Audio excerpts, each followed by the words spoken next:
All right, so I'm Michael Gonzales, and I teach architecture at the University of Houston College of Architecture and Design. And today my talk is entitled Interactive Architecture in BCI, and it really focuses on the departure from the traditional understanding of the body in space or the user in space. And so as our environment and our objects become increasingly interactive and connected, the way we communicate with our spaces and our objects becomes progressively mediated through intelligent interfaces, screens, and devices. And so new emerging technologies, especially in the field of wearables, has blurred the limit of the body's territory and extends and enhances our perception, our behavior, and even our physical capabilities. And so I just want to start by showing a couple of examples of these interactive devices that we currently have. And so this example is the Apple Watch, which most of you probably have.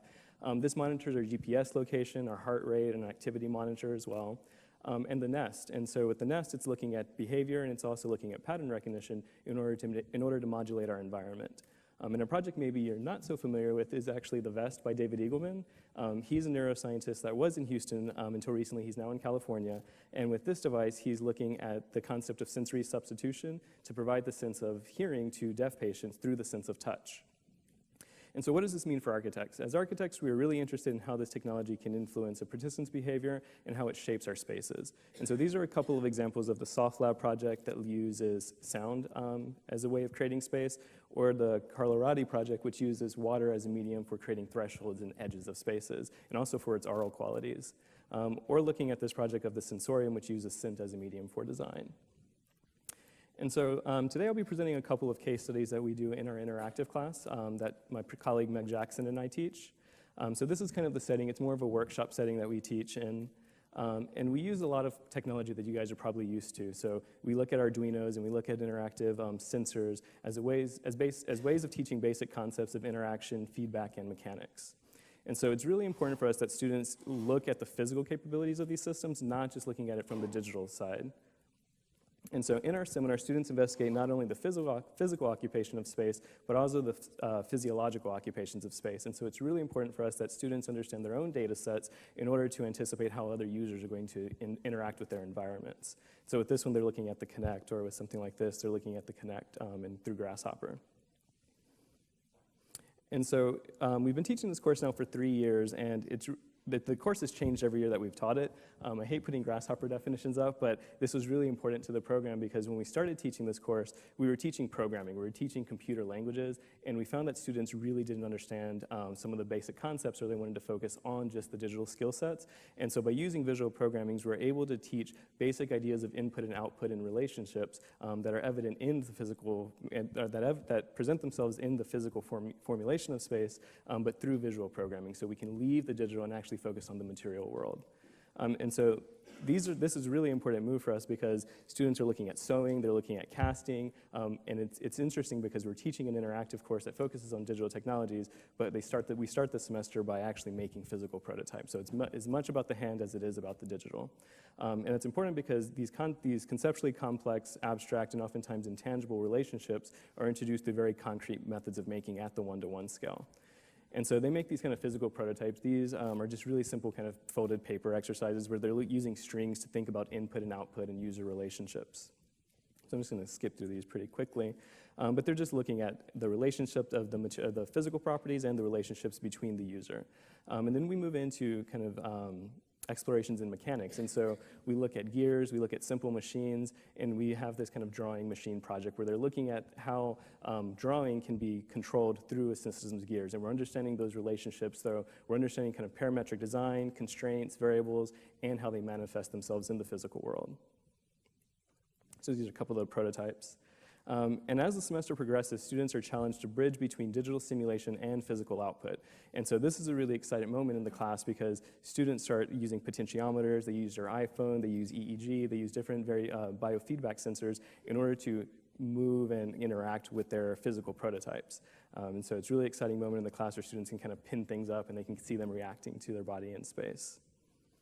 And so it's really important, like I said earlier, that they address these kind of concepts in the physical form. And so they're looking at different material properties, they're looking at fabric, and these are things that can be simulated digitally, but for us, it's really important that they get their hands on these objects. And so they're testing them, they're stretching them, they're seeing how they perform, and then they're trying to calibrate that through the digital world.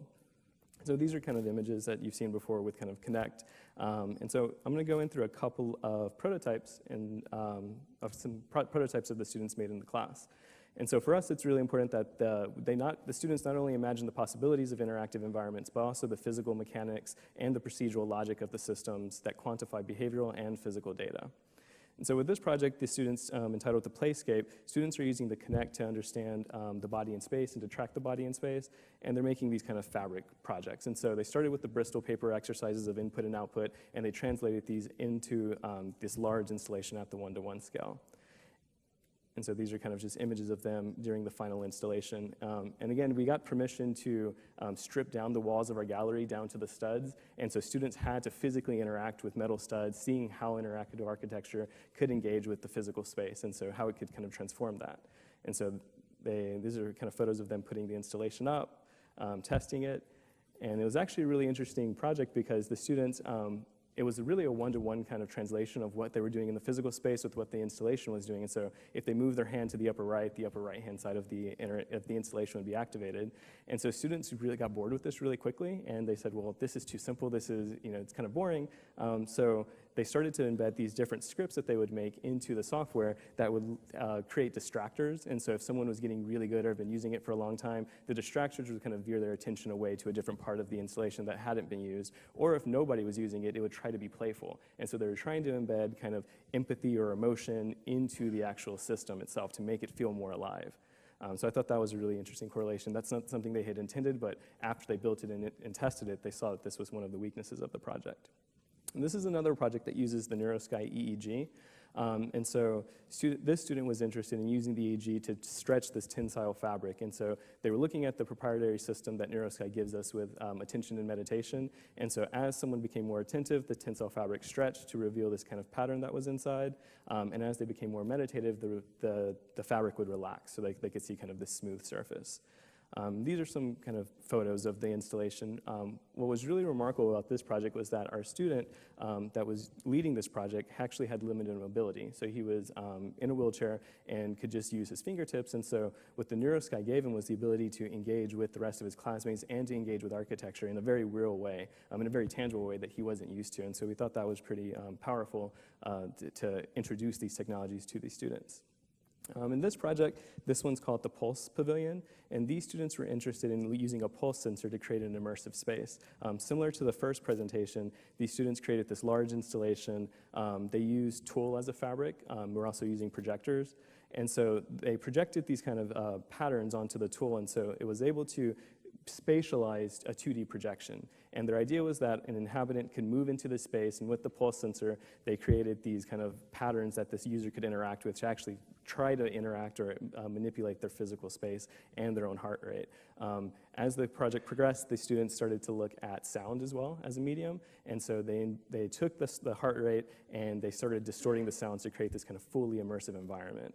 And so students had a really fun time with this, where they would kind of enter the space and try to feel what it was like inside of it. This was really interesting because the project was also inside of an ant farm project that's in our building. And so they're inside this blue space, and so they're using the lights, they're using sound, they're using the pulse sensor to create this environment. And the last project I want to share with you is a project that we did in collaboration with the Blaffer. This is the art museum that's in our building, or that's next to our building. And so it's a really interesting site because there's 3 buildings. We have the Art Institute next to us, or the Blaffer Gallery. We have the architecture, and then next to us we have the engineering building. And so the Blaffer started this innovation series last year, which is using the museum as a catalyst for interdisciplinary collaboration.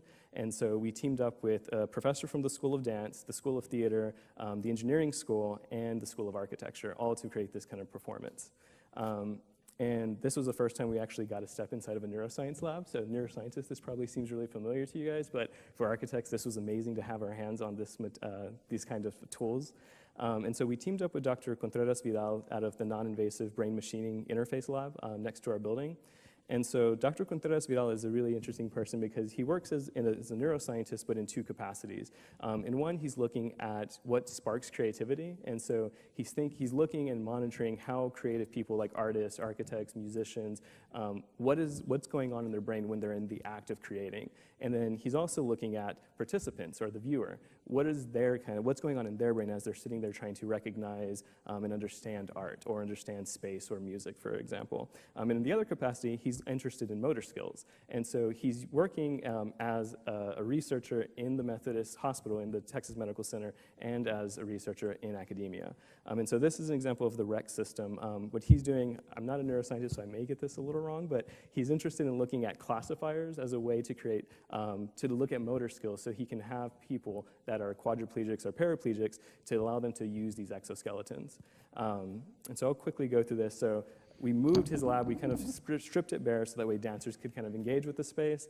And the dancers kind of brought to the table this idea of Le Bon's effort theory. Can I have maybe 3 more minutes?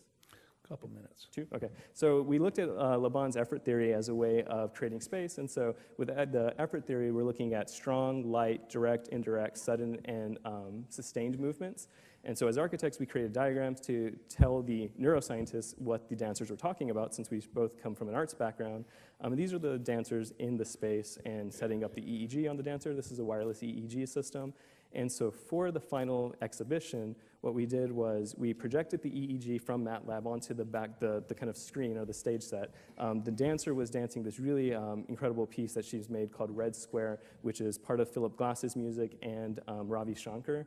And so what we did as architects was we were charged with taking the neuroscience out of the lab and activating physical space with it. And so we created software that allowed the wireless EEG to connect to the stages or the theater's lights, so that way we could control saturation, hue, and intensity based on the dancer's physical data that she was actually expressing.